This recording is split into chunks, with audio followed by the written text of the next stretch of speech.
नमस्कार। ANB news में आपका बहुत बहुत स्वागत है। मैं हूं नवीन पांडे। 4 दौर की वोटिंग के बाद अब अंतिम 3 दौर के लिए सियासी घमासान जोरों पर है। ऐसा माना जा रहा है कि विपक्ष इस बार एनडीए को कई राज्यों में तगड़ी टक्कर दे रहा है। प्रधानमंत्री नरेंद्र मोदी और गृह मंत्री अमित शाह ने प्रचार में पूरी ताकत झोंक दी है। रोज नए नए मुद्दे उछाले जा रहे हैं, नए नैरेटिव पेश किए जा रहे हैं और विपक्ष भी उन पर करारा पलटवार कर रहा है। मोदी और शाह की जोड़ी एक बार फिर 400 पार का नारा लगा रही है, तो राहुल गांधी और अखिलेश यादव 150 से ऊपर सीटें एनडीए को देने को तैयार नहीं हैं। ऐसे में बड़ा सवाल है, जमीन पर क्या चल रहा है? वोटर किन मुद्दों को लेकर प्रभावित हो रहा है? जो फ्लोटिंग वोटर है, यानी जिसने अभी तक मन नहीं बनाया है, सारी कवायद उनको लेकर ही चल रही है। शायद इसीलिए धर्म का मुद्दा, आरक्षण बचाओ का मुद्दा, 2 गुना अनाज जैसे तमाम मुद्दे हवा में उछाले जा रहे हैं। इस बीच इंडिया गठबंधन के सहयोगी आम आदमी पार्टी की राज्यसभा सांसद स्वाति मालीवाल ने केजरीवाल के पीए विभव कुमार पर जो मारपीट का आरोप लगाया है, उसका भी असर कहीं न कहीं चुनावी राजनीति पर देखा जाने लगा है। तो क्या है इन सब मुद्दों की गूंज? आइए समझते हैं। हमारे साथ कुछ खास मेहमान जुड़े हुए हैं जिनसे चर्चा को आगे बढ़ाएंगे। उससे पहले देख लेते हैं क्या कुछ कहा गया। साथियों, भाजपा की दमदार सरकार का मतलब क्या होता है, ये हमारा अवध बेहतर जानता है। उससे भला अच्छा और कौन जान सकता है। यहां बाराबंकी से लोग राम नाम वाली ईंट लेकर अयोध्या के लिए पैदल निकले थे।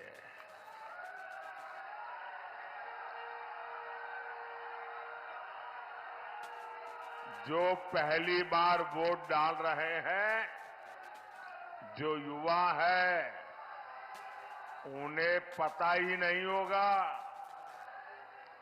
500 साल के इंतजार के बाद, 500 साल का इंतजार, ये इतिहास की बहुत बड़ी घटना है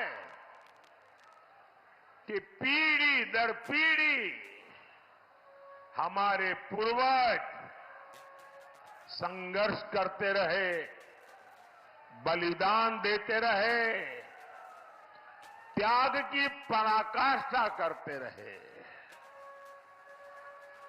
500 साल के बाद, और वो दिन याद कीजिए, लोग जब हमारे रामलला को टेंट में देखते थे, उनके आंसू नहीं सूखते थे और लोग सरकार को जितनी भद्दी भाषा में गालियां दे सके देते थे। लेकिन आज 500 साल का इंतजार खत्म हुआ कि नहीं हुआ? 500 साल का इंतजार खत्म हुआ कि नहीं हुआ? रामलला भव्य मंदिर में विराजित हुए कि नहीं हुए? किसके कारण? किसके कारण? किसके कारण? किसके कारण? अरे भाई, मोदी मोदी मत करो, ये तो आपके एक वोट के कारण हुआ है। ये आपके वोट की ताकत है, जिसने एक दमदार सरकार बनाई, एक मजबूत सरकार बनाई और आपका 500 साल का इंतजार समाप्त हुआ। सपा के लोगों ने यूपी में दलितों के साथ कितना अन्याय किया है, ये बच्चा बच्चा जानता है। जो मोदी देश के संविधान को सशक्त कर रहा है, उसको लेकर अफवाहें फैलाते हैं।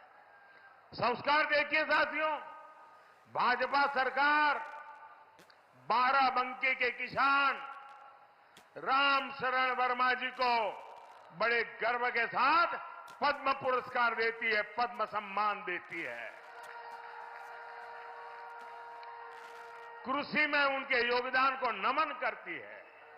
और ये कांग्रेसी बेनी बाबू जैसे वरिष्ठ नेता का डगर डगर अपमान करते हैं और ये देखकर भी सपा के शहजादे चुप रहते हैं। वो बेने बाबू जिन्होंने देश और समाज की सेवा में पूरा जीवन खपा दिया, उनको इस तरह अपमानित किया है कांग्रेस सपा ने। पिछले 100 साल से हमारे परिवार की जड़ इस मिट्टी से जुड़ी हुई है। गंगा माँ की तरह पवित्र यह रिश्ता अवध और रायबरेली के किसान आंदोलन के साथ शुरू हुआ और आज तक कायम है। इंदिरा जी के दिल में रायबरेली के लिए एक अलग जगह थी।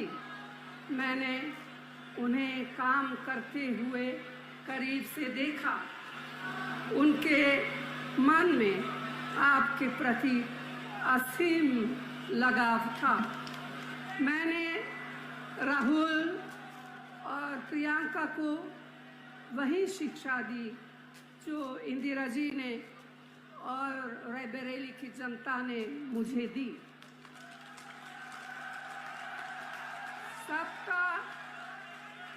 सबका आदर करो, कमजोर की रक्षा करो, अन्याय के खिलाफ जनता के अधिकार के लिए जिससे भी लड़ना पड़े लड़ जाओ।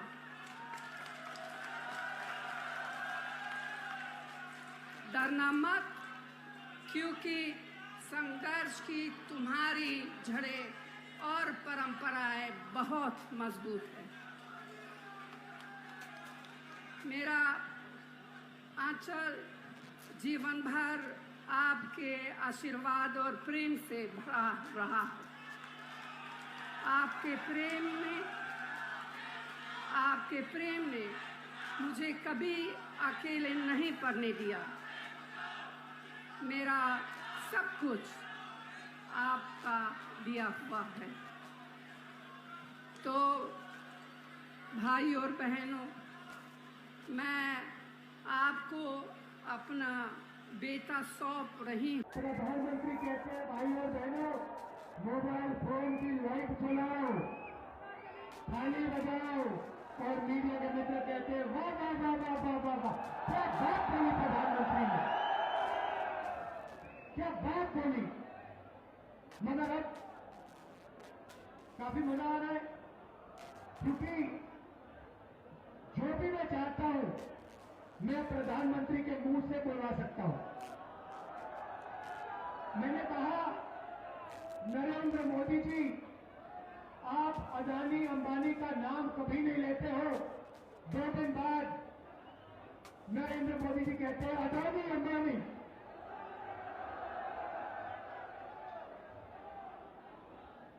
तो मैंने कहा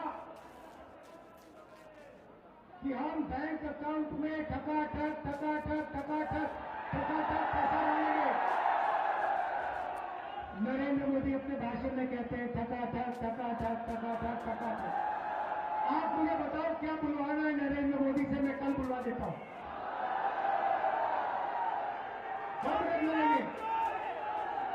और अगर कुछ नहीं बुलवाना है वो भी बता दो।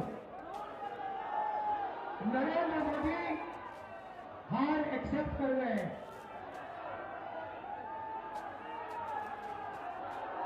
जैसे कहते हैं ना, गुड बाय, बस हो गई गुड बाय नरेंद्र मोदी जी की। मैं आपको लिख के ले रहा हूं, 4 जून नरेंद्र मोदी हिंदुस्तान के प्रधानमंत्री नहीं रहेंगे। और इसका भाई और बहनों कारण है, ये ऐसे ही नहीं हुआ। नरेंद्र मोदी जी ने हिंदुस्तान के गरीब लोगों का अपमान किया है। 22 लोगों का 16 लाख करोड़ रुपया उन्होंने कर्जा माफ किया। भाइयों बहनों, 34 साल का मनरेगा का पैसा नरेंद्र मोदी ने 22 लोगों को दिया। यूपीए की सरकार थी, हमने हिंदुस्तान के सब किसानों का कर्जा माफ किया था। अगर आप उतना ही पैसा 24 बार किसानों का कर्जा माफ करो, उतना पैसा नरेंद्र मोदी ने 22 तार वार और उसके पलटवार। प्रधानमंत्री नरेंद्र मोदी अपने भाषणों में लगातार दावा कर रहे हैं कि उनकी सरकार दोबारा लौट के आ रही है। 400 पार का नारा एक बार फिर वो देने लगे हैं। उधर लगातार राहुल गांधी दावा कर रहे हैं 4 जून के बाद नरेंद्र मोदी प्रधानमंत्री नहीं रहेंगे। लगातार दावे और उनके प्रति दावे। हमारे साथ कुछ खास मेहमान जुड़े हुए हैं जिनसे चर्चा को आगे बढ़ाते हैं और समझने की कोशिश करते हैं कि आखिरकार इन दावों के पीछे की हकीकत क्या है, दावे कितने सही हैं और क्या हवा हवाई चल रहा है। हमारे साथ जुड़े हैं सुकीर्ति जैन साहब, प्रवक्ता बीजेपी के। आपका बहुत बहुत स्वागत है सुकीर्ति जी। यश भारती, प्रवक्ता समाजवादी पार्टी, आपका बहुत बहुत स्वागत है। कंचन कुमारी, राजनीतिक विश्लेषक के तौर पर जुड़े, आपका बहुत बहुत स्वागत है। और सुदर्शन शर्मा जुड़े हैं, प्रवक्ता कांग्रेस के, आपका बहुत बहुत स्वागत है। सुदर्शन जी, आपको आवाज आ रही? सुदर्शन जी, सुदर्शन जी, आपसे शुरुआत करना चाहूंगा। राहुल गांधी जी ने आज रायबरेली में, पूरा परिवार था, सोनिया गांधी जी ने कहा मैं अपना बेटा सौंप रही हूं। बहुत भावनात्मक पल था। इस बीच राहुल गांधी लगातार आक्रामक हैं और कह रहे हैं मैं प्रधानमंत्री से जो चाहूं बुलवा सकता हूं। मैंने उनके मुंह से अडानी अंबानी निकलवा दिया, ठकाठक निकलवा दिया। आप पूछ रहे हैं क्या निकलवाना है? ये कौन सी रणनीति है? ये किस तरह का चुनाव है जो अजीब से बयान दिए जा रहे हैं? सबसे पहले तो मैं एएनबी चैनल का अपने हृदय से धन्यवाद करता हूं जिन्होंने मुझे बोलने का मौका दिया जी। रही बात हमारे प्रधानमंत्री नरेंद्र मोदी जी की, वो प्रजातंत्र की हत्या करने में आज तक का इतिहास में जो पिछला पृष्ठभूमि देखी जाए तो इनका नाम जो है वो प्रथम पायदान पे आएगा, क्योंकि इन्होंने पीछे जो भी अपनी कार्यशैली की है उससे प्रजातंत्र की हत्या हुई और हमारा जो हिंदुस्तान की साख है प्रजातंत्र की वो विश्व पटल पर शर्मिंदा हुई है, जिसके लिए पूरी की पूरी जिम्मेदारी इन यशस्वी प्रधानमंत्री नरेंद्र मोदी जी की है। किस तरह शर्मिंदा हुई है? पूरा देश तो ये कहता है कि प्रधानमंत्री ने भी पूरी दुनिया में देश का नाम रोशन किया है, और ये तो राहुल गांधी जी भी नहीं कहते, आप तो पहली बार कह रहे हैं ऐसा। मैं इसलिए बोलने जा रहा हूँ कि जो इस समय जो चुनाव होने जा रहा है, इस चुनाव में प्रजातंत्र की तो किसी प्रकार की इन्होंने परिभाषा जो है भूलकर जितने भी जो इनके प्रति जो अपनी असलियत बोलना चाहते हैं या सच्चाई बोलना चाहते हैं, उनको इन्होंने सलाखों के पीछे भेजने का जो इनका प्रयास है और जो बिल्कुल सामने आ गया। जैसे कई ऐसे नेता हैं, राष्ट्रीय नेता हैं, जिनको इन्होंने मात्र ये समझ रखा है कि यदि ये मोदी वॉशिंग पाउडर के नाम से इसमें आ सकते हैं तो उनको हम भारतीय जनता पार्टी में ले लेंगे, और यदि भारतीय जनता पार्टी में कोई आने के लिए मना करता है तो उसको सलाखों के पीछे भेजा जाता है। क्या ये प्रजातंत्र की हत्या नहीं है? इससे पूरा हमारा देश जो है शर्मिंदा हुआ है। नहीं, आप लोग कह रहे हैं कि 150 सीटों में बीजेपी सिमट जाएगी। ये 150 कहां से मतलब आंकड़ा निकला है? इनका 400 पार का आंकड़ा कहां से निकला है? पहले मैं ये 303 उनके पास है और 300 एनडीए के पास 350 है, इसलिए वो उसको बढ़ा के 400 कर दिया। कोई समय ऐसा भी था इनके पास मात्र दो सीटें थी और कांग्रेस पीछे की बात छोड़िए, अभी की बात करिए ना। अभी तो है, नहीं अभी तो है, लेकिन जो 2014 और 2019 का जो समय था वो उस समय और 2024 का समय, उसमें रात दिन का फर्क है। अब जो मोदी मैजिक था वो मोदी मैजिक बिल्कुल खत्म हो चुका है। ठीक है। ये पूरे देश में जो है इनका जो असलियत है वो सामने आ चुकी है और जनता का जो रुझान है वो कांग्रेस की तरफ जा चुका है और ये कांग्रेस जो है वो सत्ता वापसी की जोरदार सत्ता वापसी करने में जुटी है। ठीक है। सुकीर्ति जैन साहब, आपने सुना होगा कांग्रेस के प्रवक्ता को, हालांकि बहुत ढंग समझा नहीं पाए, लेकिन कहीं ना कहीं ये बात बताने में बता रहे हैं कि कोई लहर चल रही है और 2014 जैसे हालात इस बार नहीं है, और ये ज़मीन पर दिखता भी है। आप भी मानेंगे, आप चूंकि बड़े साफ गोई के लिए मशहूर हैं, मानेंगे हवा तो बदली हुई है इस बार। इसलिए बहुत मेहनत करनी पड़ रही प्रधानमंत्री को, गृह मंत्री को बार बार भरोसा देना पड़ रहा है कि कहीं ना कहीं जो है सरकार 300 पर भी आना मुश्किल लग रहा है। पांडे जी, जब सत्ता परिवर्तन होते हुए दिखता है तभी लहर चलती है। जो 2014 में चली। सत्ता परिवर्तन हो जाने के बाद जब भारतीय जनता पार्टी सत्ता में आई तो ये स्थिर है, स्थायित्व है। अब लहर यदि परिवर्तन की होगी तो चलेगी। पक्ष तो नहीं चला पाया, क्योंकि ये जो चुनाव जो है, अभी जैसे विभिन्न नेताओं के भाषण सुन रहे, हल्का सा मैं हंस भी इस बात के लिए रहा था कि मैंने अपने होश और आवास में 1972 से चुनाव को देखना चालू किया, जिसमें इंदिरा गांधी जी का गरीबी हटाओ का नारा चला था, बैंकों का राष्ट्रीयकरण का चला था। लेकिन इस चुनाव में देश से संबंधित मुद्दे न तो विपक्ष कर रहा है, न सत्ता पक्ष की तरफ से भी ऐसा कोई प्रभावशाली नहीं समझ में आ रहा। देखिए, ऐसा है कि हम लोग तो राजनीति के उस मुकाम पर हैं कि अब हमें तो जो कुछ बोलेंगे राष्ट्र हित के लिए ही बोलेंगे, समाज हित के लिए। अब राहुल गांधी जी जानते हैं कि हमारी सरकार बन नहीं रही है, हम खटाखट कर रहे हैं, खूब वायदे करते चले जा रहे हैं, तो हास्यास्पद है। आदमी को जितनी क्षमताएं हैं उतना ही उसको बात करना चाहिए, इसलिए ये चुनाव हास्यास्पद हो गया है और उसका जवाब भी उसी भाषा में मिल जाता है। अब जहां तक प्रश्न उठता है कि हमारे सुदर्शन जी ने जो बात कही है, कोई 150 सीटें नहीं होने वाली, ये तो चुनाव में छोड़े गए तीर हैं कि साहब ऐसा कह देंगे तो वातावरण बन जाएगा। अरे, उत्तर भारत के सारे राज्यों में भारतीय जनता पार्टी अकेले उत्तर भारत के राज्यों में स्वीप कर रही है, 235 से ऊपर जा रही है। इसके बाद कर्नाटक बसता है हमारे पास में, वेस्ट बंगाल बसता है, तेलंगाना बसता है, तमिलनाडु, यहाँ सबसे भी हम लोग इंक्रीज करेंगे। तो ये मान के चलिए कि 303 से तो कम है नहीं है। कर्नाटक में तो पहले ही आपकी बहुत ज्यादा सीटें हैं, वहां कैसे इंक्रीज करेंगे? वहाँ सरकार भी नहीं है आपकी। नहीं, जहां पर हम लोगों की सीटें हैं वहां क्लीन स्वीप ही करेंगे। एक आध कोई सीट यदि गलती से कांग्रेस जीत गई तो जीत गई। अरे, बड़ा सीधा सा उदाहरण है, इंदौर की घटना देख लीजिए, आप उसको कुछ भी कह दें, अरे कैंडिडेट ही जब दिख रहा है कि मैं हार जाऊंगा। खजुराहो की घटना देख लीजिए, कैंडिडेट ही देख रहा है कि मैं हार रहा हूँ, तो निश्चित कोई ना कोई रीजन देख के अपने आप को क्विट कर जाते हैं। इसलिए ये जो चुनाव है, इस चुनाव को मैं तो ये समझता हूं कि भारतीय जनता पार्टी चूंकि सत्ता में है और सत्ता में बने रहने के लिए चुनाव लड़ रही है, विपक्ष जो है इसमें यदि सत्ता में आना है तो उसको इस चुनाव को मजाक नहीं बनाना पड़ेगा, मनोरंजन का केंद्र नहीं बनाना पड़ेगा। इतने सारे मुद्दे, 10 साल का कार्यकाल नरेंद्र मोदी जी का, उस नरेंद्र मोदी जी के कार्यकाल में इनके द्वारा ना तो 10 साल में कोई अच्छे सुझाव दिए गए, ना आज कोई अच्छी योजना दे रहे हैं। इसलिए ये अपना समय निकाल रहे हैं, चुनाव का समय है, भाषण देना है, दौरे करना है, तो ये कर रहे हैं।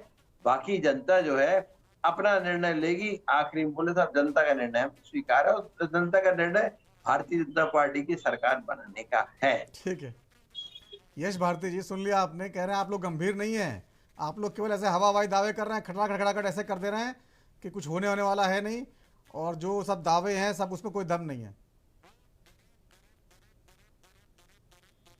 हैं और उनकी गंभीरता को भारतीय जनता पार्टी कभी लेती ही नहीं है गंभीरता से। और मैं इंतजार करता हूं कि किसी जिम्मेदारी पद पे सुकृति जी को लेंगे।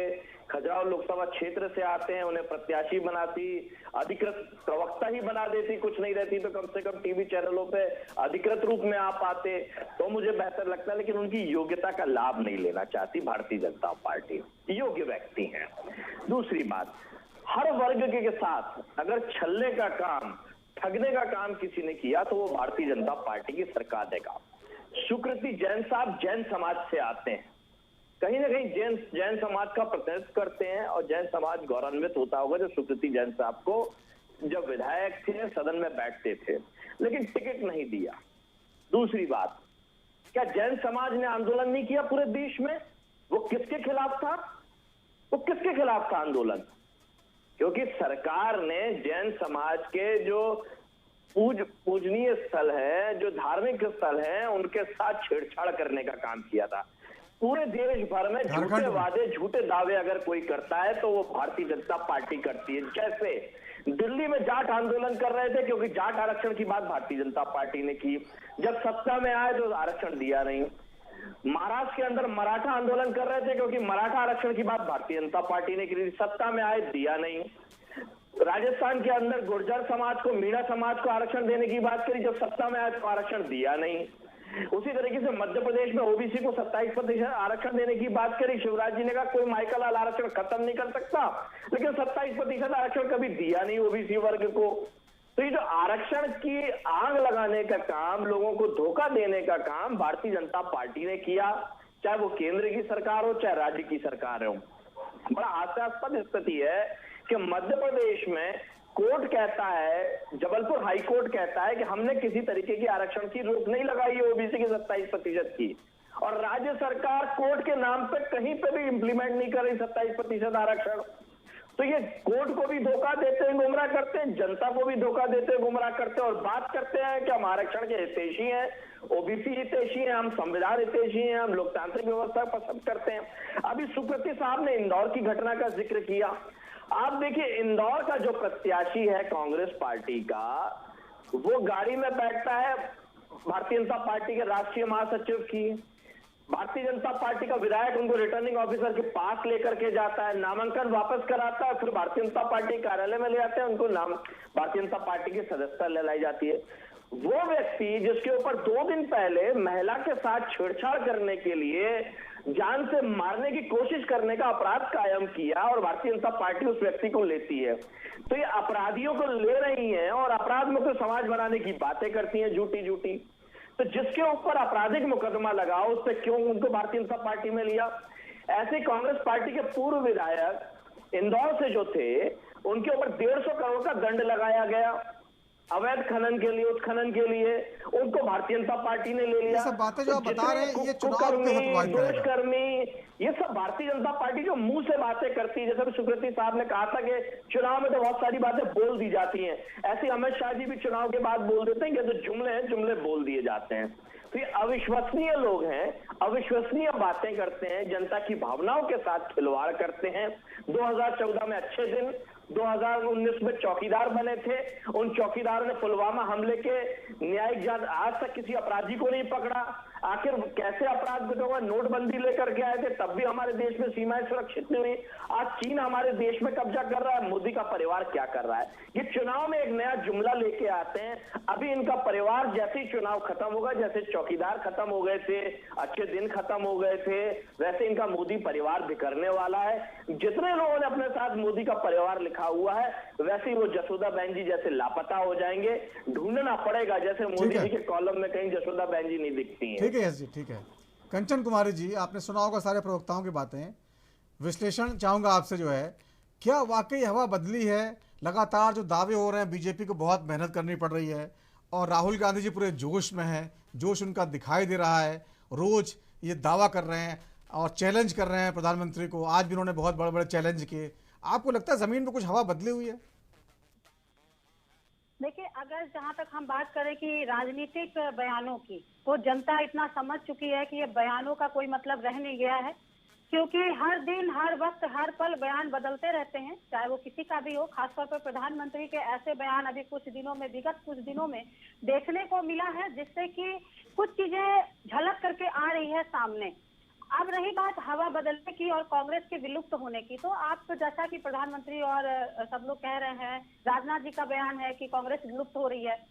तो देखिए, 2014 में जब मोदी लहर था, इतना भयंकर लहर था कि उस समय कांग्रेस विरोध ही में लहर चल रहा था, उस समय भी कांग्रेस विलुप्त नहीं हो पाई। लगभग 125 पुरानी पार्टी है, साल पुरानी पार्टी है। अब आप ये बताइए कि विलुप्त होने का क्या मतलब होता है? विलुप्त होना होता तो 2014 में विलुप्त होता, 2019 में विलुप्त होता, तब भी 44 सीट, 52 सीट लेकर के आई। और इस बार जिस जगह से भी ये लोग खड़े हो रहे हैं, वहाँ कहीं ना कहीं जहाँ से इनके कैंडिडेट खड़े हो रहे हैं बीजेपी के, वहाँ भी आप देखिए कि कड़ी टक्कर देखने को मिल रही है। चाहे ये हाईलाइट कर दें, हम अमेठी को हाईलाइट कर दें, चाहे वो रायबरेली को हाईलाइट कर दें, चाहे वो लखनऊ को हाईलाइट कर दें, या जहाँ की भी हाईलाइट करने का वो कर रहे हैं, क्योंकि इस बार की जो लड़ाई है वो जनता से लड़ाई है डायरेक्ट। तो इस बार जब जनता से लड़ाई है तो कांग्रेस की कहीं कोई बात ही नहीं रह गई।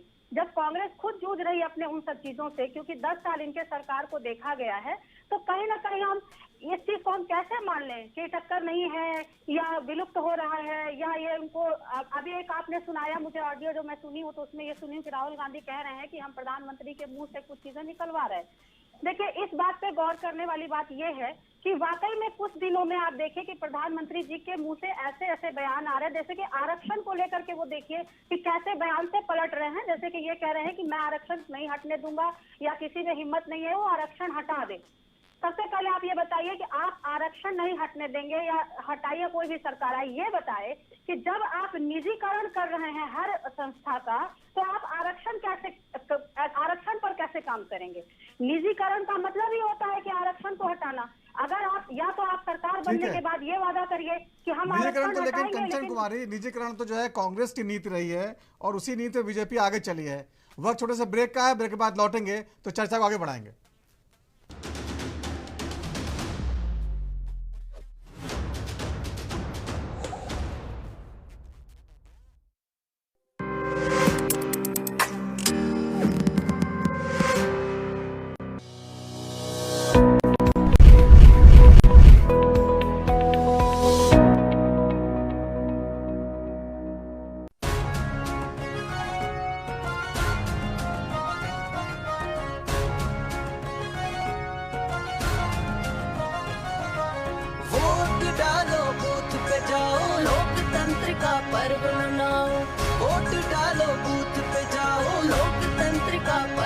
स्वाभिमान सबका से, मतदान सबका से, लोकतंत्र का महायज्ञ अभिमान सबका से। 25 मई न चूक न जाइयो, सारे पोलिंग बूथ पे जाइयो। मतदान हमारी शक्ति है, रहे जागरूक हरियाणा। वोट डालो बूथ पे जाओ, लोकतंत्र का पर्व मनाओ। वोट डालो बूथ पे जाओ, लोकतंत्र का पर्व मनाओ।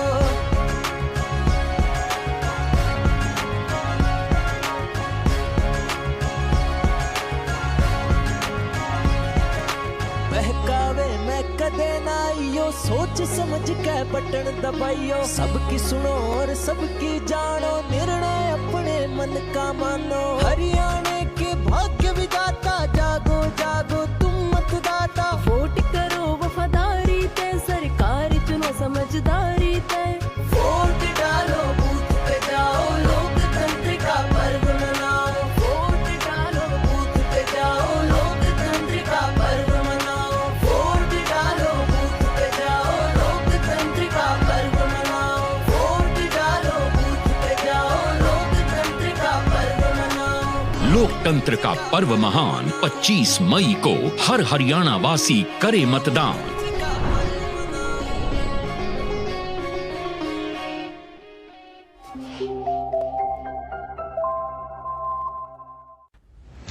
नहीं दबेगी कोई आवाज, हटेगे पर्दे, सामने आएगा हर राज।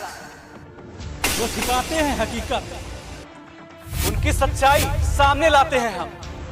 इसीलिए एनबी न्यूज पर भारत को है नाज।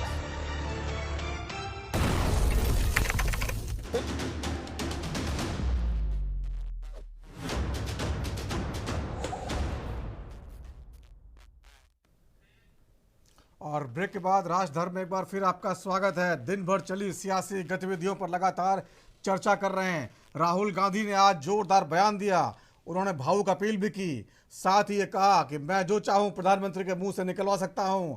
मैं बोलता हूं अडानी अंबानी प्रधानमंत्री वही बोलने लगते हैं, मैं बोलता हूं खटाखट खटाखट रुपया अकाउंट में जाएगा और प्रधानमंत्री उसी तरह बोलने लगते हैं। ये इस तरह का कॉन्फिडेंस, वो कहते हैं लगातार बीजेपी और एनडीए पूरा 150 सीटों पर सिमट जाएगा। इस पे लगातार चर्चा कर रहे हैं। क्या है राहुल गांधी के इतने बड़े बयान, इतने भरोसे का सबब क्या है? हमारे साथ जुड़े हैं कुछ खास मेहमान। सुकीर्ति जैन साहब बीजेपी के प्रवक्ता हैं, यश भारती जी हैं समाजवादी पार्टी के प्रवक्ता, कंचन कुमारी राजनीतिक विश्लेषक के तौर पर, सुदर्शन शर्मा जी प्रवक्ता कांग्रेस के हैं। कंचन कुमारी जी, आपकी बात पूरी हो नहीं पाई थी, ब्रेक आ गया। आप लगातार जिन मुद्दों को उठा रही हैं उसमें एक सवाल बनता है, आखिरकार क्रेडिबिलिटी भी तो एक बड़ी चीज़ है। हर इंसान गारंटी दे रहा है, हर नेता गारंटी दे रहा है। केजरीवाल जी जो केवल 3 राज्यों में जो है गंभीरता चुनाव लड़ रहे हैं, 30 सीटें दांव पर हैं, 22 सीटों पर खुद चुनाव लड़ रहे हैं, वो 10 गारंटी दे देते हैं। अब उनकी गारंटी पूरी कौन करेगा? राहुल गांधी लगातार गारंटी दे रहे हैं, अभी अनाज भी दुगना कर दिया कांग्रेस ने, जितना मोदी सरकार देती है उसका दुगना हम देंगे 10 किलो। क्या जनता को भरोसा भी तो होना चाहिए ना, कौन दे पाएगा? एक क्रेडिबिलिटी का संकट भी तो है विपक्ष के सामने। आप देखिए ना, वोट प्रतिशत किस तरीके से कम हो रहा है। कहीं ना कहीं इस चुनाव को लेकर के जनता के बीच में जो निराशाजनक, जो हम लोग निराशाजनक नहीं कहेंगे लेकिन उम्मीद से जो जनता हारी हुई है, उम्मीद को, किस पार्टी से उम्मीद करे, किसको वोट करे, किसके वोटर्स निकल रहे हैं, किसके नहीं निकल रहे हैं, भले ही ये लोग इसमें उलझे हुए हैं, लेकिन वोट प्रतिशत कम होना कहीं ना कहीं ये चिंताजनक विषय है। अगर भरोसा लोग खो रहे हैं पार्टियों से, क्योंकि देखिए 10 साल उनकी भी सरकार रही, 10 साल इनकी भी सरकार रही। अब हम ये नहीं कह सकते कि ये आएंगे तो हम अच्छा काम करेंगे या विकास करेंगे या मोदी लहर है, क्योंकि आप एक बात बताइए, 10 साल आपका भी हो गया है सरकार का, तो अब हम तुलनात्मक चीजों को देखेंगे। जनता जो है वो तुलनात्मक देख रही है कि आपने क्या किया, उन्होंने क्या किया। आने वाले समय में आपको टाइम दिया गया, आपने क्या किया। अब आने वाले टाइम में जनता शायद उनको समय देना चाहती है या नहीं चाहती है, ये तो 4 जून को पता चलेगा। लेकिन अभी जो जनता है ना, अब इन लोगों के किसी भी बरगलाने वाली बातों पर नहीं आने वाली, चाहे आप। लेकिन सबसे बड़ी बात हम ये देख रहे हैं कि आप वोट मांगने का तरीका देखिए कि किस तरीके का है। कभी 2000 जो है उस पहले जो है पुलवामा में अटैक हुआ, उस टाइम पे शहीदों के नाम पर वोट मांगा गया, जो देश में पहली बार हुआ, और सेना आकर के बोली कि आप लोगों से विनम्र निवेदन है कि हमारे नाम पर वोट न मांगा जाए। एक तरफ ये कहा जा रहा है कि राम आस्था का विषय है, खुद अभी इंटरव्यू में बोला गया, उसके बाद आज अभी आपने जो ऑडियो सुनाया उसमें कहा जा रहा है कि राम को किसने बनाया, आपके वोट ने बनाया। ये सब क्या है? तो जनता इन सब चीजों को समझ गई है कि आप किस तरीके से बयानों से, लोगों के सेंटिमेंट से खेल करके वोट को बटोरना चाहते हैं, चाहे वो जैसे भी शब्द हो, भैंस हो, मंगलसूत्र हो, जैसे भी शब्द हो।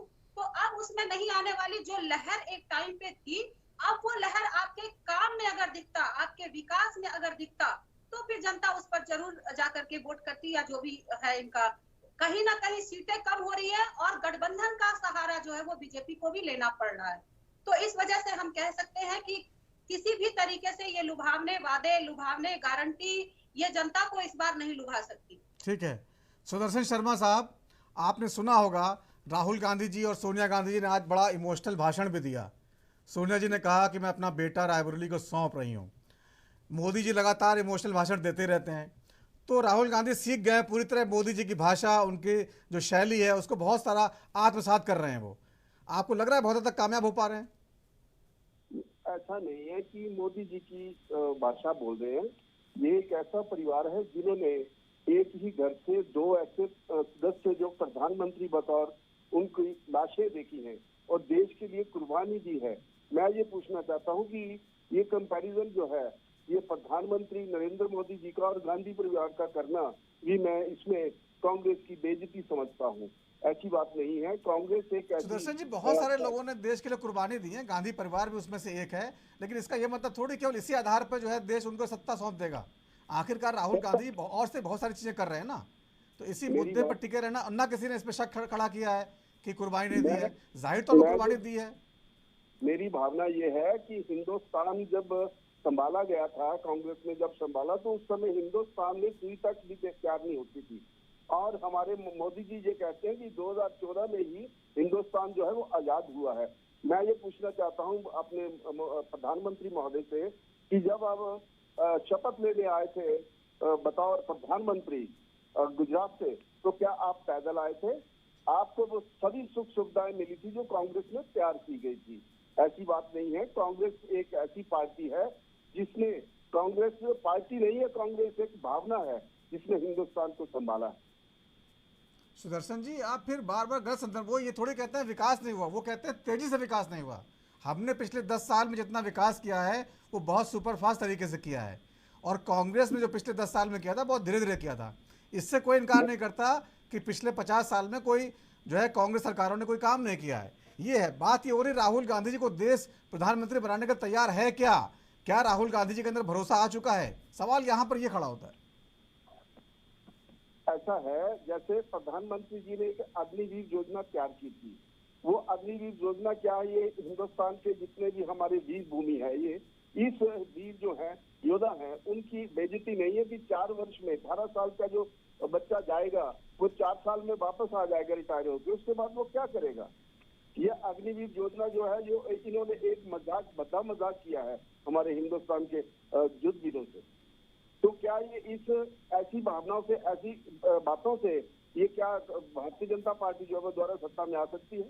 मैं ये पूछना चाहता हूँ। कांग्रेस ने हमेशा ये देखा है कि हिंदुस्तान की जो नींव है कांग्रेस ने रखी है, और कांग्रेस की भावनाएं ऐसी हैं कि वो हिंदुस्तान का जो सौहार्दपूर्ण माहौल है, जो ना कि भारतीय जनता पार्टी जैसा कि वो धर्म के नाम पर राज करना चाहते हैं, ऐसा नहीं है। कांग्रेस ने हमेशा जो है वो हिंदुस्तान को सौहार्दपूर्ण माहौल देने का प्रयास किया है।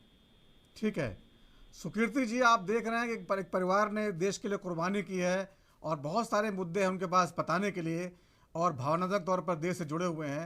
मोदी जी भी लगातार राम मंदिर का मुद्दा उठा रहे हैं और आज भी उन्होंने मुद्दा उठाया।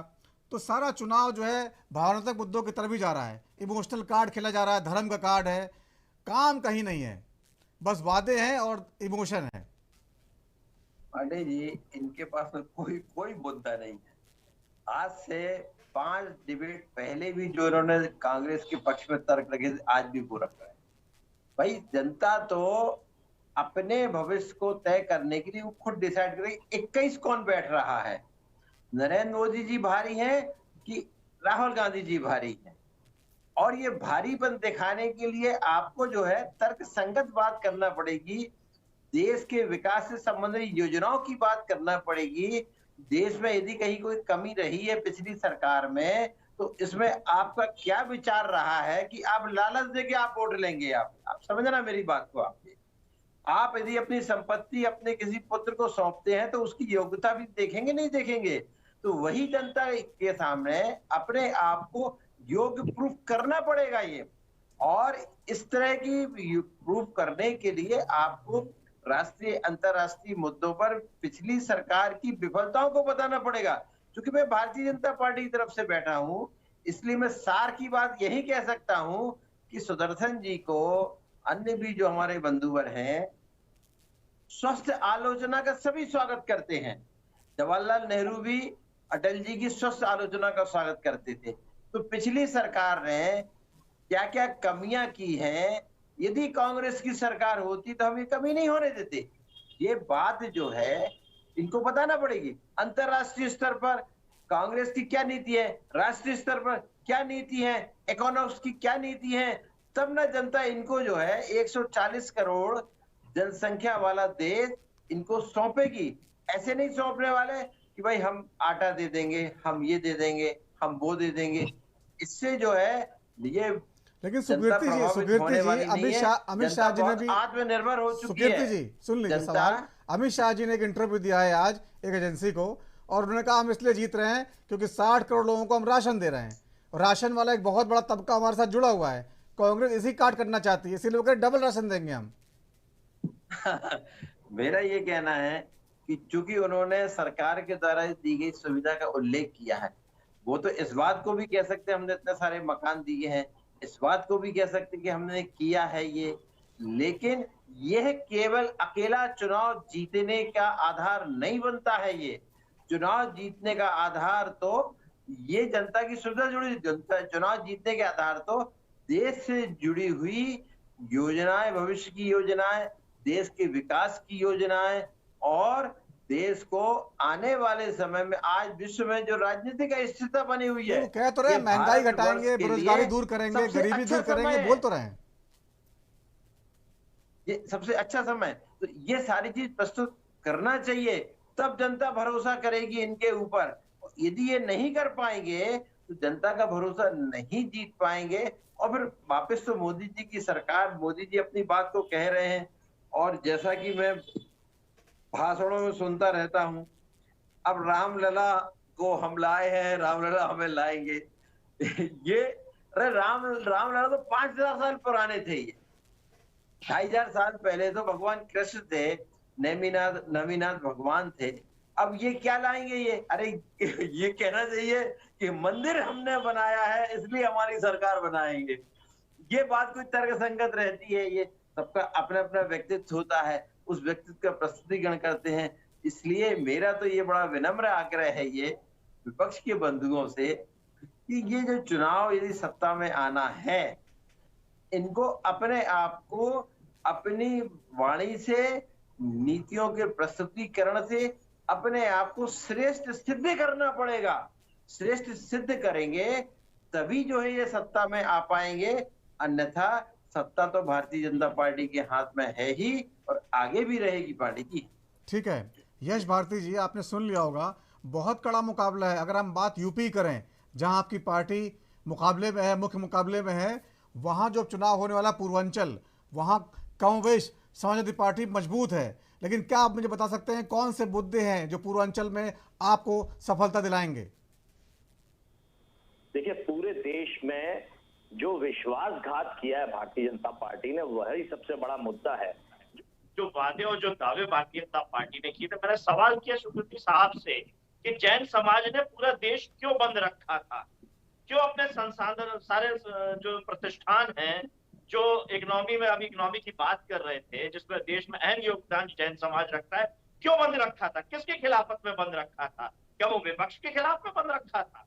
जवाब नहीं दिया उन्होंने। मैंने मराठाओं की बात करी, उन्होंने जवाब नहीं दिया। मैंने जाटों की बात करी, उन्होंने जवाब नहीं दिया। मैंने गुर्जर समाज की बात करी, मीणा समाज की बात करी, कि मैंने उन सब समाजों की बात करी जिनके साथ विश्वासघात अगर किसी ने किया है तो भारतीय जनता पार्टी ने किया है।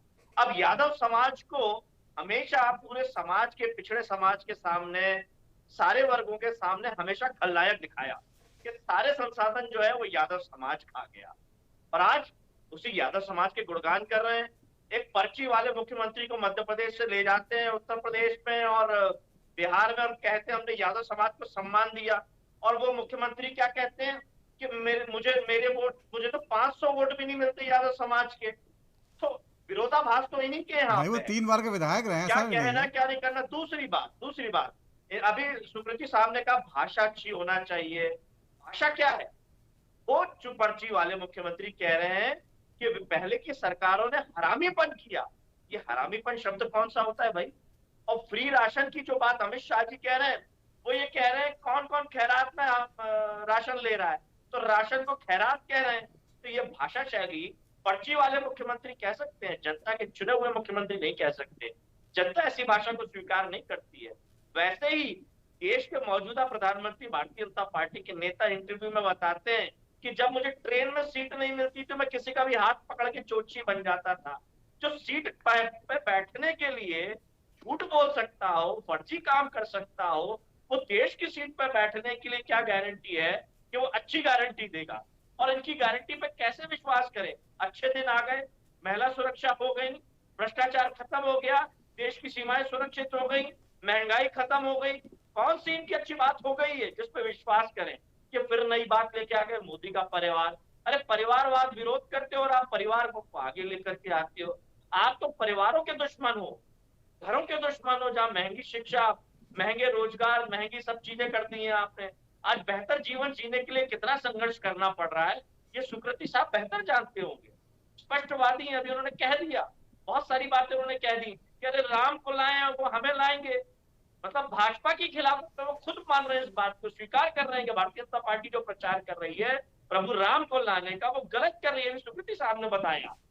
लेकिन आप लोग तो गए नहीं राम मंदिर, अगर जाते तो फायदा होता उसका। आप ये बहुत बढ़िया आपने सवाल किया। जो प्रोपेगेंडा मीडिया के साथियों के माध्यम से चलाया गया, मुझे इतना बता दीजिए, भारतीय जनता पार्टी के राष्ट्रीय अध्यक्ष गए थे क्या? भारतीय जनता पार्टी का पूर्व राष्ट्रीय अध्यक्ष अमित शाह जी, राजनाथ जी, नितिन गडकरी जी, कौन सा मुख्यमंत्री चला गया था? भैया आमंत्रण हमें भेज रहे हो और अपने राष्ट्रीय अध्यक्ष को नहीं भेज रहे, ऐसा अन्याय क्यों? आप लोगों ने तो मना किया था ना, हम नहीं जाएंगे। बता दीजिए, मना किया था कि नहीं जाएंगे। अरे प्रभु के दर्शन करने के लिए मना करना और स्वीकार करना कि जब बुलावा आएगा तब जाएंगे। भाई हमारे वो कह रहे तुष्टीकरण की राजनीति के तहत नहीं जा रहे, मुस्लिम वोट बिखर न जाए इसलिए। जब तक प्रभु का बुलावा नहीं आता, बने बनाए कार्यक्रम निरस्त हो जाते हैं। बहुत सारे लोग टिकट बना लेते हैं, योजना बना लेते हैं, लेकिन जब तक बुलावा नहीं आता तब तक नहीं आते हैं। इनकी वैक्सीन से बहुत सारे लोगों का बुलावा आ गया, उस पे बात करें। प्रभु ने बुला लिया, जिनका राम नाम सत्य कर दिया इन्होंने, उस पे बात करें। कि जो भ्रष्टाचार हुआ, जिनसे चंदा ले लिया इन्होंने, जो दवा के नाम पे भ्रष्टाचार हुआ, जो बीफ के नाम पे भ्रष्टाचार हुआ, जो गौवध इन्होंने किया है, जो लगातार वो बात करें, आरक्षण खत्म करने की बात है। अभी हमारी बहन ने प्राइवेटाइजेशन की बात करी, महिला आरक्षण में भी हम लोग हमेशा इसी बात को कहते रहे कि महिलाओं को भी, जो पिछड़े समाज की, शोषित समाज की, वंचित समाज की है, उनको मुख्य धारा में लेकर के आए। ये आर्थिक आधार पर आरक्षण ले आए सामान्य वर्ग के लिए, लेकिन जो पहले से पिछड़े हैं, जो शोषित है, वंचित है, ये उन्हें मुख्य धारा में नहीं लाना चाहते। आप देखिए, देश का दुर्भाग्य है कि देश में केवल 10%, 15% लोगों को सामान्य जो कहा जाता है, नॉर्मल कहा जाता है, और 85%, 90% जो जनसंख्या है हमारी, वो असामान्य है। तो ये चाहते हैं कि 85%, 90% जनसंख्या जो है वो असामान्य रहे, मुख्य धारा से पीछे रहे, मुख्य धारा में ना तो आए, यूपी का बता दीजिए, शोषित पूरे रहे, देश का वंचित बता दिया रहे, ये आपने। उनके साथ खिलवाड़ करते रहे। यूपी का बता दीजिए, यूपी में कहाँ पे मजबूत है समाजवादी पार्टी पूर्वांचल में? हमारे राष्ट्रीय अध्यक्ष माननीय श्री अखिलेश यादव जी ने बता दिया है, केवल एक क्योटो की सिटी में मुकाबला है, जो क्योटो बना दिया है उन्होंने, वहां मुकाबला है। बाकी सब सीटों पे इंडिया गठबंधन इनको हराने वाला है। क्योटो में हमारा इनके साथ में कड़ा मुकाबला है, क्योंकि क्योटो बना दिया है उन्होंने, तो भाई वो मुकाबला विकास से है हमारा। वहां विकास इतना कर दिया। मैं सुकृति साहब बनारस नहीं गए होंगे बहुत समय से, मैं कल ही बनारस से यहाँ आया हूँ अपने घर पे। रेलवे स्टेशन पे इतनी भरी गर्मी में पंखे नहीं चल रहे, गाड़ियों में जो अनारक्षित सीटें होती हैं वो गरीबों के लिए नहीं है। आप चप्पल वाले, हवाई चप्पल पहनने वाले को हवाई जहाज पे बैठाने की बातें कर रहे हैं, लेकिन आपने सारी वातानुकूलित डब्बे बना दिए हैं। वंदे भारत में क्या गरीब आदमी बैठ सकता है जो आपने उसका किराया रखा है? वातानुकूलित डब्बों में क्या गरीब आदमी बैठ सकता है? तो ये हवाई चप्पल में जो हवाई सपने दिखाए जा रहे हैं जनता को, ये जनता समझ रही है और उसी हवाई चप्पल से इनका स्वागत करने वाली है। जिस तरीके से इन्होंने झूठा दावा किया था इंडिया शाइनिंग नाम पे और इनकी बेहतर विदाई की गई थी, वैसे ही अब बेहतर विदाई यूपी के माध्यम से होने वाली है, ढोल बजीरा बजा के हो। ठीक है, सुकृति जवाब देंगे आप? पिछली बार यस जी आपने जो विषय उठाए थे ना, वो एक्चुअल में कम्युनिकेशन गैप पर नहीं समझ पाया था, नहीं तो मैं हर किसी के जवाब दे सकता हूं मैं। और चूंकि जैन समाज की जहां तक बात है कि हमने आंदोलन क्यों किया था, तो मैं आपको ये बताना चाहता हूं कि जैन समाज हो या कोई से भी समाज हो, जब उसके धर्म पर आक्रमण होगा तो वो संगठित होकर लड़ने के लिए तैयार होगी। हमने लड़ाई लड़ी और लड़ाई जीती भी। किसी भी इसी तरह और अन्य जो मुद्दे हैं वो समझ में, सुनने में नहीं आ पाए थे, इसलिए मैं उसका जवाब नहीं दे पाया हूँ। ऐसा क्यों किया जैन समाज के साथ में? ऐसा क्यों किया मराठा समाज के साथ में, जाट समाज के साथ में, मीणा समाज के साथ में, गुर्जर समाज के साथ में, यादव समाज के साथ में, जिसका बड़ा जोरदार तरीके से ढिंडोरा पीट रहे हैं हम यादव समाज के हितैषी नहीं है? तो ये समाजों में, धर्म में जहर घोलने का काम जो समाज, जिस पार्टी ने किया, उस पर थोड़ा प्रकाश डालिए ना। आवाज कम्युनिकेशन गैप है, नहीं सुन पाया मैं। वो कह रहे हैं सुकीर्ति जी, जो विभिन्न समाजों के साथ जो है जिन्होंने आंदोलन किया, जैसे गुर्जर समाज, जैन समाज, मीणा समाज, आरक्षण के लिए जो आंदोलन कर रहे हैं लगातार, जो है जैन समाज ने धर्म के नाम किए, उससे जो बीजेपी ने जो धोखा दिया है उसको धोखा शब्द कह रहे हैं, वो क्यों किया? देखिए ऐसा है, एक बात आप मूल मंत्र मान लीजिए, आप जो असंगठित रहेगा वो असुरक्षित रहेगा, जो संगठित रहेगा वो सुरक्षित और सक्षम भी रहेगा। और जहां तक आरक्षण की बात है तो मैं सुन लीजिए अब सुनिए, मेरा ये मानना है, आरक्षण सरकार के द्वारा दिया गया अवसर है। यश भाई, सरकार के द्वारा आरक्षण एक अवसर है, लेकिन हमें अपने आप को, अपनी समाज को एकत्रित होकर, संगठित होकर समृद्धशाली बनाना पड़ेगा, तब हमारी उन्नति होगी। आरक्षण केवल अवसर देता है ये, और सबको अपनी बात कहने का हक है, और सरकार को सबके बीच में संतुलन बनाने का भी हक है। सरकार संतुलन बनाती है और लोगों को अपनी बात को कहने का भी हक है। जैन समाज कभी आरक्षण के लिए नहीं करती, लेकिन आज जैन समाज संपन्न है, क्योंकि हम असुरक्षित नहीं है, हम संगठित हैं और समृद्धशाली भी हैं। ठीक है, ठीक है सुकीर्ति जी, ठीक है यश जी, आपकी बात आ गई। ठीक है, यूनिफॉर्म प्रिंसिपल है, यूनिफॉर्म प्रिंसिपल है। पर्यटन स्थल होना चाहिए। क्या धार्मिक स्थल पर्यटन का विषय है, क्या आस्था का विषय है? ठीक है, बात बहुत पुरानी हो गई, वो तो मुद्दा भी नहीं रहा इस चुनाव में जो है यश भारती जी। ठीक है, अरे आरक्षण पे बात कर रहे हैं, जैन समाज अल्पसंख्यक है क्या नहीं है? आवाज वो कह रहे हैं जैन समाज को आरक्षण नहीं चाहिए, वो सुरक्षित है। बंद कर दिया था ठीक है, कंचन कुमारी जी, विषय नहीं है, ठीक है, इसलिए समृद्धशाली है। ठीक है सुकृति जी, बात आ गई आपकी। ठीक है, कंचन कुमारी जी, आपने सुना होगा सारी बातें जो है। यहाँ पर एक सवाल खड़ा होता है कि जिस तरह से अभी आपने देखा इंडिया गठबंधन है, उसकी नेता आम आदमी पार्टी की जो है सांसद हैं मालीवाल जी, उन्होंने अपनी ही पार्टी के जो केजरीवाल जी के पीए पे आरोप लगा दिया। इसके बाद कांग्रेस लगातार उनसे दूरी बना के रख रही है। वैसे भी राहुल गांधी उनकी सभाओं में जा नहीं रहे थे।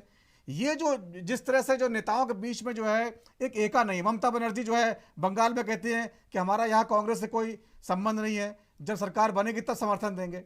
इसका भी कहीं असर नहीं पड़ेगा? आप लोग विश्वसनीयता प्रभावित हो रही है? नवीन जी, ये बहुत बड़ी रणनीति है। ये आपको बताऊं मैं, अगर बंगाल में गठबंधन हो जाता ना तो वहां पे सीटें कम हो जाती। बंगाल में ममता बनर्जी की सीटें कम हो जाती वहां पे। ये एक रणनीति के तहत किया गया। चाहे आप पंजाब उठा के देख लीजिए, चाहे आप जहां उठा कर देख लीजिए, इसमें बहुत भारी रणनीति है। और उसके बाद आप ये भी देख लीजिए कि उनका कहना क्या है कि मैं बाहर से समर्थन करूंगी।